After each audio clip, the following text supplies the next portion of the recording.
సైనికులందరికీ పాదాభివందనలు.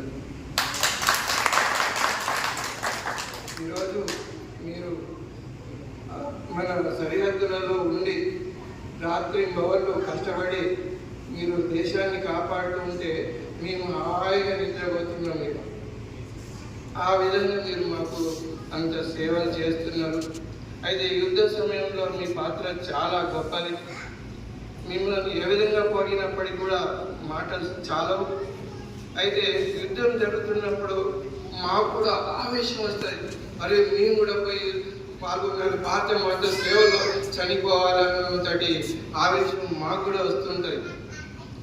మీరు చేసిన సేవలను మాటలలో చెప్పుకున్నాం కొన్ని.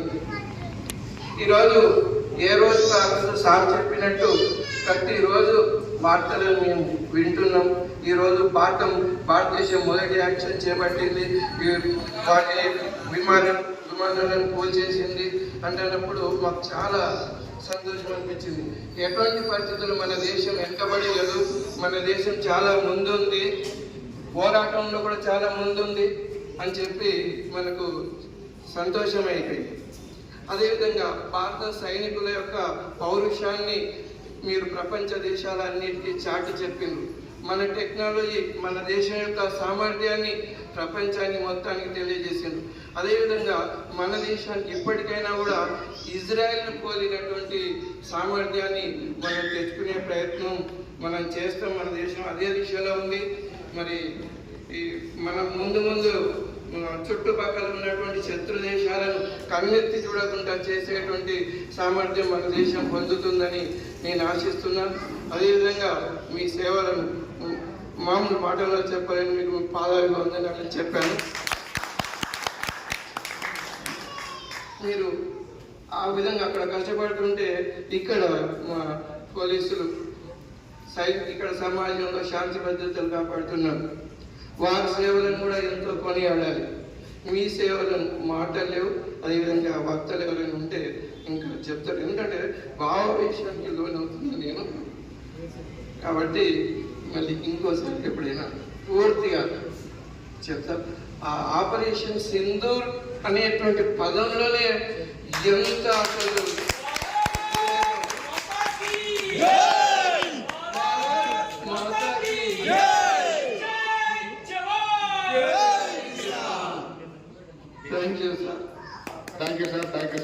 Thank you very much. మీ భావోద్వేగం చాలా నచ్చింది. ఇలాంటి వాళ్ళు ప్రతి సివిల్స్ లో ఉంటే సైనికులు ఇంకా బాగా కష్టపడతారని తెలియజేస్తున్నాం. ఇప్పుడు హిందూ శ్రీరామ్, నా పేరు ఇందు భారతి.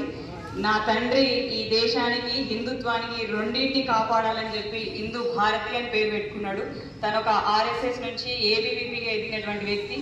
నేను రాజకీయ క్షేత్రంలో ఉన్నాను. I was an NRI student. 7.5 years లండన్లో ఉన్నాను. నాకు పౌరసత్వం వచ్చేటప్పుడు నేను పుట్టింది ఇండియన్గా, చనిపోతే భరతమాత బిడ్డని చనిపోవాలని చెప్పి నా రెసిడెన్స్ని వదిలేసుకొని ఇండియాకి వచ్చేసినాను. ఇప్పటి వరకు ఎన్ని వేదికల మీద మాట్లాడినప్పటికీ నేను ఇద్దరి ముందట మాత్రం నేను సరిగ్గా మాట్లాడలేను అని అనుకుంటాను. ఆ ఇద్దరు ఎవరంటే, ఒకటి దేశానికి వెనుకబడినటువంటి రైతు, ఇంకొకరు జవాన్. వాళ్ళ ముందట మాట్లాడే స్థాయి నా జీవితం చివరి శ్వాస వరకు కూడా ఉండదు నాకు. ఎందుకంటే ఈ దేశానికి అంత గొప్పగా సేవలు అందించిన వ్యక్తులు ఎవరైనా ఉన్నారంటే, మనం చేతికి నోటి నిండా 5 వేళ్లతోని భోజనం చేస్తున్నామంటే అది రైతుతోనే సాధ్యం. ఇంకొకటి, నేను ప్రశాంతంగా పడుకోగలుగుతున్నాను అంటే అది నా బార్డర్లో సైనికుల సేవలు మాత్రమే అని చెప్తాను. ఆపరేషన్ సింధూర్ నేను ఒక యూకేలో ఉన్నప్పుడు బిక్కు అనుకుంటే వీఆర్ ప్రౌడ్ ఇండియన్ అని చెప్పుకోవడానికి చాలా భయపడుతూ ఉండే. నరేంద్ర మోడీ గారు వచ్చిన తర్వాత 2 సంవత్సరాలలో నేను ఇండియాకి వచ్చేసినాను. ఒకవేళ అక్కడే ఉంటే కాలర్ ఎగరేసి ప్రౌడ్ ఇండియన్ గా చెప్పే అవకాశం ఉండేది కావచ్చు.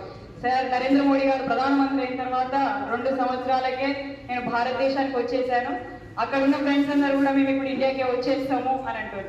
నా తండ్రి మొన్న ఆపరేషన్ సింధూర్ చూసిన తర్వాత అడిగినాను, ఈ వయసులో నన్ను బోర్డర్లకు పంపించలేరేమో, తీసుకోరు కావచ్చు ఏది రీత్యా, ఒకవేళ వాళ్ళకు ఒక్క రోజైనా వండి పెట్టే అవకాశం అయినా ఉంటే, అట్లాంటి అవకాశం ఉంటే నేను వెళ్తానా అని అడిగాను. అంటే ఆ సేవకు మించింది నా తల్లిదండ్రులు నన్ను కన్నేందుకు వాళ్ళ గొప్ప సేవ చేస్తున్నాను. నేను మ్యారేజ్ కూడా చేసుకోకుండా ఈ భరత మాత ఒడిలోనే కన్ను మూయాలి అని చెప్పి ఒక కోరిక నాకు ఉంది. అది భారతదేశానికి ప్రతి శ్వాసని కూడా దానికి అంకితం చేయాలని ఉంది.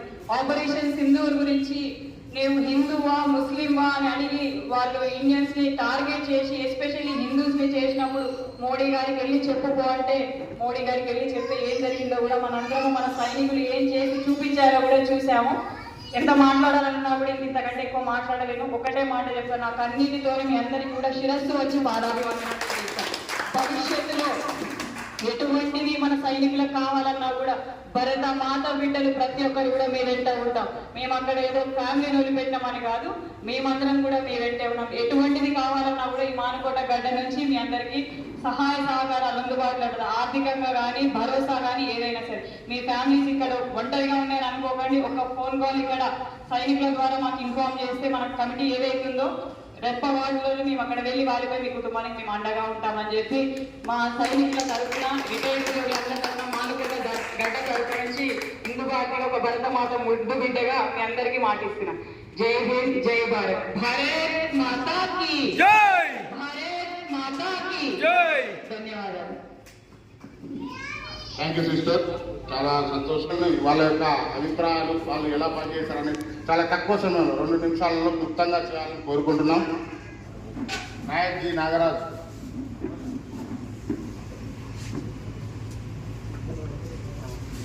వేదికలు అందించిన పెద్దలందరికీ, నా తోటి పార్టీ సైనికులకి, ఫ్యామిలీస్ అందరికీ నమస్కారం. నా పేరు గుండగ నాగరాజు, నరసింహపేట, 10 నార్మల్ రెజిమెంట్. మా ఇంటి ప్రజెంట్ వచ్చేసి నార్త్ సిక్కింలో ఉంది. ఫార్వర్డ్ పార్టీ పంజాబ్ కపుర్తలో ఒక 40-50 మెంబర్స్ ఉన్నారు. మాకు కూడా 88 ఆర్మర్తో పార్టిసిపేట్ చేసినాం మేము. Thank you.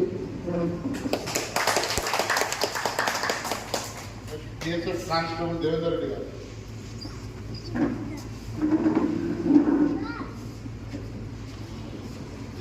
అలంకరించిన పెద్దలందరికీ నా నమస్కారం. అలాగే నాతో పాటు వచ్చినటువంటి వ్యక్తులందరికీ, పెద్దలకి అందరికీ నా నమస్కారం. నేను బిఎస్ఎఫ్లో 13 సంవత్సరాల నుంచి జాబ్ చేయడం జరుగుతుంది.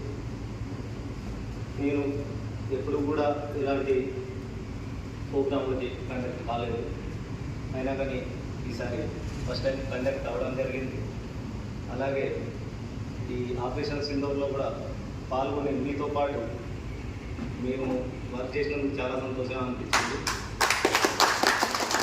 ఎందుకంటే మా ఫోర్స్ కొంచెం తక్కువ అయినా కానీ మీతో పాటు మేము చేసినందుకు మాకు కొంచెం మనోధైర్యం కూడా కొంచెం ఎక్కువ, చాలా సంతోషం అనిపించింది. Thank you. ఆనందాన్ని ఇస్తుంది. సో చక్కని ఫోటోలు తీయగల ఫోటో వాళ్ళకు కోరుతున్నాం.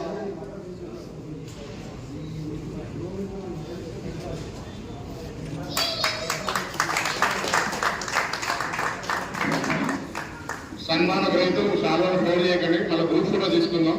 సో ఆ మూమెంట్తో మళ్ళీ అందరం కలిసి గ్రూప్ ఫోటో తీసుకుంటే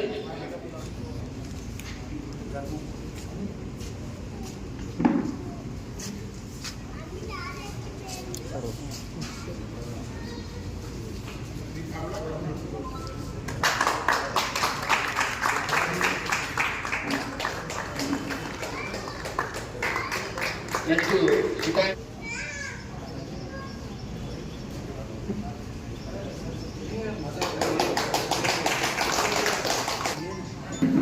అయ్యో